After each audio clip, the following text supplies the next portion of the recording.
Balak iapela ng Cebu Pacific ang hatol ng Pasay City Regional Trial Court kaugnay sa pagtanggi nilang sumakay ang isang pasaherong may sakit sa balat na psoriasis noong 2010. Pinagbabayad ng korte ang Cebu Pacific ng 2 milyong piso dahil sa insidente. May news to go si Claire Delfin. March 11, 2010, hindi pinasakay ng pamunuan ng Cebu Pacific ang pasahero nitong si Magnolia Nova Mendoza.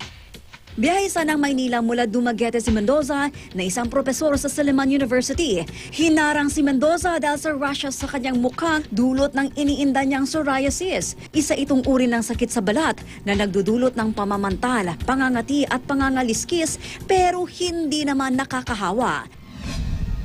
Bago payagang makasakay, hiningan muna si Mendoza ng medical certificate.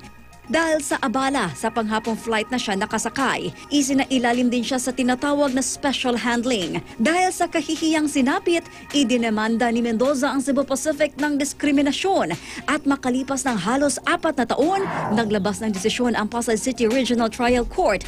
Pinagbabayad ng korte ng 2 milyong piso ang Cebu Pacific kay Mendoza para sa danyos. Bukod kasi sa kahihiyan, nagdulot din ng stress at trauma kay Mendoza ang insidente na nagpalala pa sa kanyang sakit. Nilabag din daw ng Cebu Pacific ang kontrata dito sa pasahero dahil hindi siya pinasakay sa oras na nakatakda sa kanyang airline ticket. Bukod sa danyos, pinasasagot din sa Cebu Pacific ang 100,000 pisong ibinayad ni Mendoza sa kanyang abogado. I am vindicated. I feel I'm very happy that the court decided in my favor. Psoriasis, because it's one of the most common skin diseases that is not contagious pa naman, not contagious at any stage of the disease, kahit konti po, kahit marami.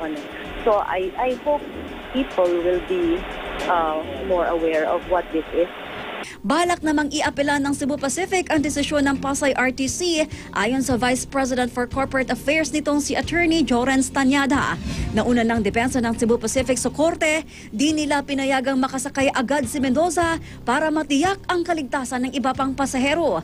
Alinsunod daw ito sa kanilang Basic Operation Manual na aprobado ng Civil Aviation Authority of the Philippines o CAAP. Responsibilidad din daw ng airline na tiyakin munang fit to travel ang isang pasahero. Claire Delfin, GMA News.